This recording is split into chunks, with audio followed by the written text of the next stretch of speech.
Welcome, everybody, back to another all-wheel drive Miata video. In this video, we are going to be fabricating custom tubular lower rear control arms for the all-wheel drive Miata. Those control arms will help get the alignment back into spec. It will help stiffen things up, make the control arm stronger, and get it ready to go up jumps without breaking. We obviously got that 1-inch die for the tube bender. We have some thick 1-inch DOM tubing that we're gonna be using for the control arms. We've got some heim joints up there that are greasable to use for the inner joints. And then we're gonna be using some of the old new bushings that are on the control arms right now. The process, we're gonna pull the old control arm off. We're gonna make a jig. Then we're gonna make the two control arms from that jig, put them on, finish them up, get them powder coated, bring it back, get it aligned, and we're all good. If you guys have missed any of the previous videos on this car, make sure to check them out. I'll have a playlist in the description. In the last video, I was asking you guys what we should do for the front end with the lights and the top mount intercooler. Thank you all for your input on that. I've decided what I'm doing. It's going to make it look better, make it easier to drive, but it's not gonna require a new tune or any new fabrication. So we're gonna keep the top mount, we're gonna switch up the lights a little bit, and we're gonna lower the front ever so slightly while also getting better suspension to get the front all dialed in. I feel like I've said this a lot, but this is one of the last things we have to do before this thing is ready to rip on a moment's notice. So without any further ado, let's go ahead and get started. Spinning. Oh God, I need all-wheel drive.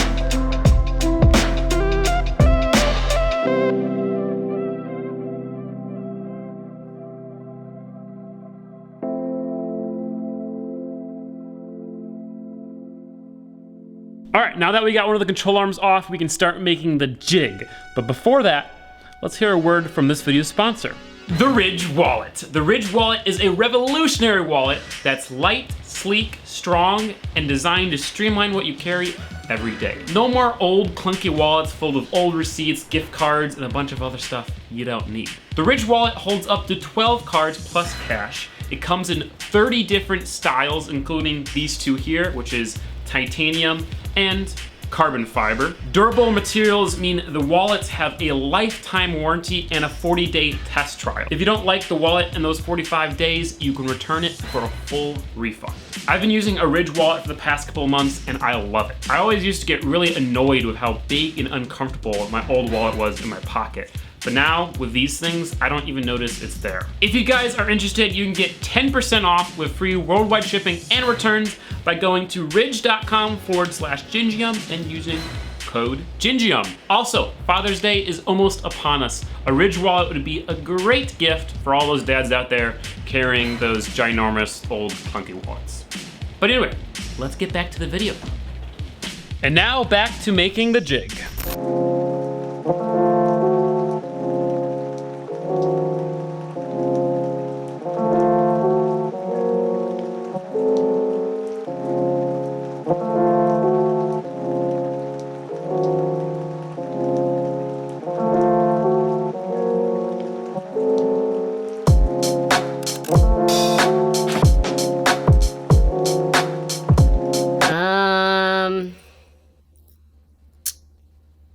Do you have any twos? No, go fish. Ah, fine.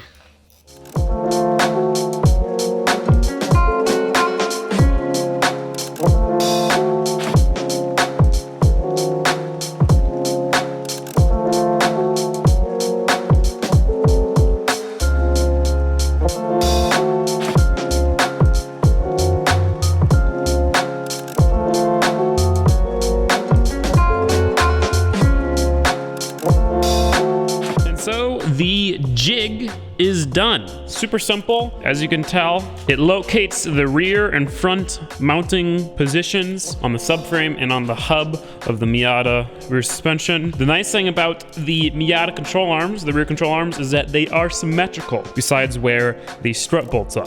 So I can use this one jig to build both the left and right control arms and then mirror where I put the strut mounting brackets on. The control arms we're making, we're going to be replacing these inner joints with Heim joints, as you saw. But we are going to be keeping the polyurethane bushings for the outer joints. These bushings just happen to fit perfectly in 1 3/4 inch DOM tubing, so I'm going to get some of that, cut it to the same exact width, put the bushings in, put those in, put the Heim joints in, and then really it's just bending 2 bars that connect the two, and then a bar that connects vertically, putting it on the car, and adding the brackets for the struts. And then welding in the Heim joints, yada yada yada. Should be relatively simple.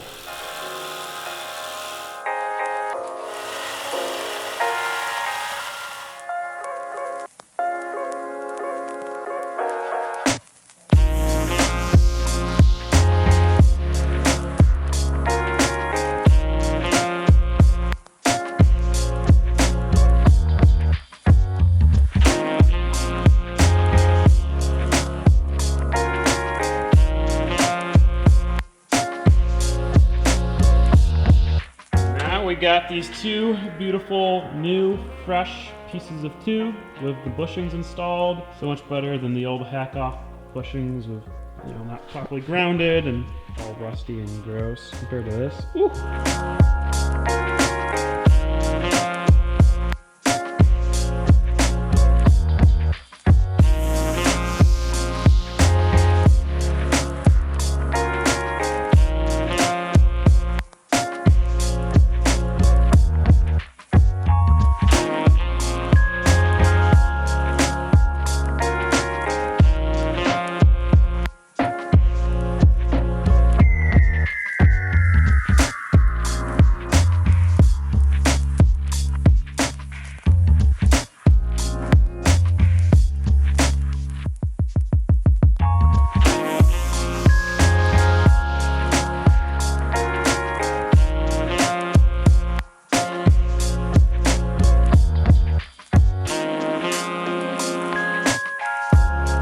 I went ahead and made 2 more bars. These bad boys are going to be the main bars that connect the back mount to the front mount subframe to the hub, and then we're gonna have some bars connecting the two, and that's pretty much gonna be it. So we'll use 2 of these for each control arm. I went ahead and made all of them right now. That way they all match up pretty good. For everything being done by hand with a tape measure, I like that uniformity. That's pretty awesome. So we're gonna go ahead, cut the end down, weld in this threaded part. So that's what will connect to the Heim joint, and then we'll weld it in and go from there.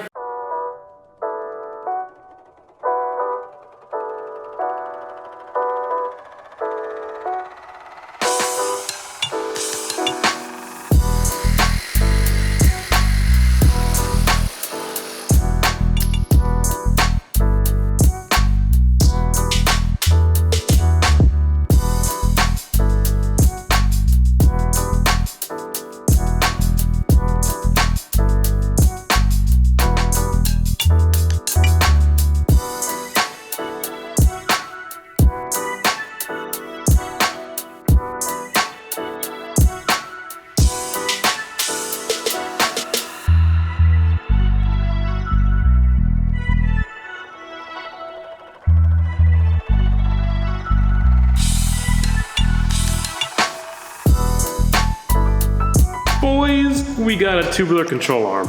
Look at that.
And so the first control arm is all finished. It's at least all tacked up. So what we're gonna go ahead and do now, put it in the jig. I'm gonna weld up all of the joints. Then I'll take it out of the jig, remove the bushings, weld this up. Then this one is done. It'll go off the powder coat.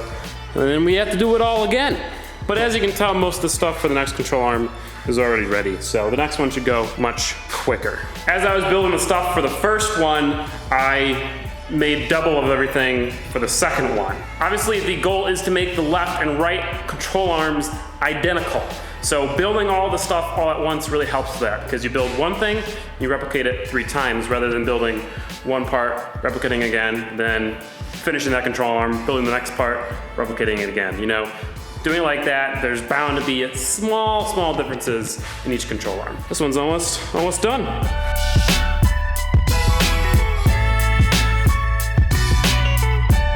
And with that, ladies and gentlemen, the first Fabian tubular adjustable control arm is finished. Looks awesome, I'm super happy with it. TIG welded almost the entire thing. It fit perfectly after TIG welding it. It's just, it's awesome. I went ahead and bolted it up, tightened everything, because once I make the other one, I want to drop it on the ground, make sure everything looks good before sending it off the powder coat. But now we can go ahead and start on the second one. Except today is Friday night and I just hit 500,000 subscribers, 500,000 subscribers. So I'm gonna go celebrate with Audrey. I'll make a separate video, but I do want to say thank you guys so much. None of this would be possible without you. And when I started making videos 7 years ago now, was when I made the first one. That's not when I started regularly, but that's when I made the first one 7 years ago. I never thought I'd be here, working in my own shop, doing YouTube full time, learning how to do awesome stuff. So thank you. But I'm gonna go celebrate. So I'll see you tomorrow.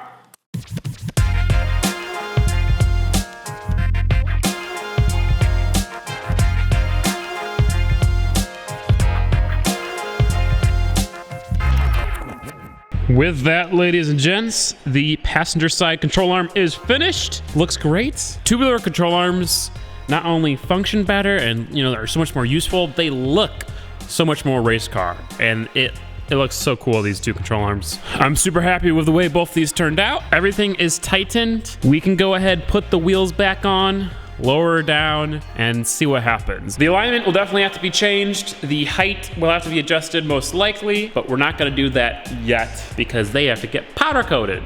We just wanna test it right now though.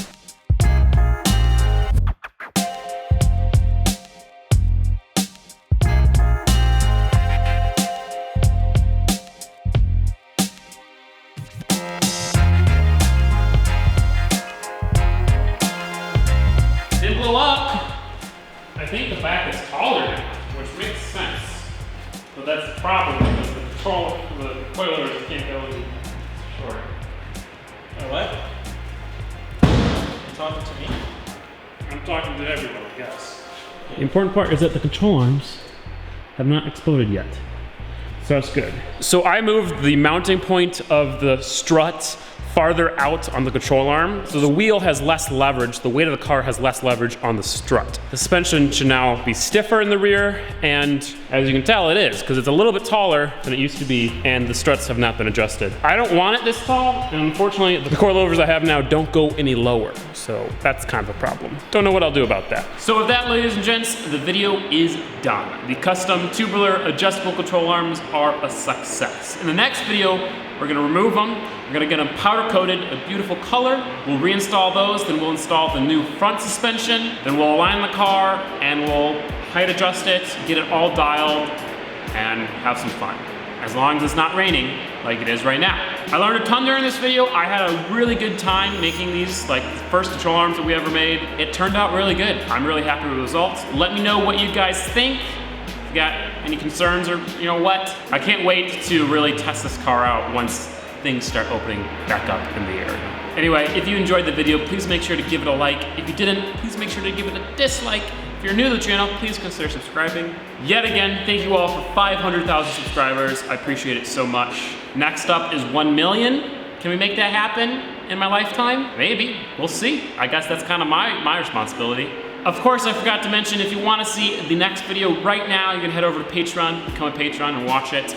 Also, thank you to The Ridge for sponsoring this video. See you guys next time. Peace out. Goodbye.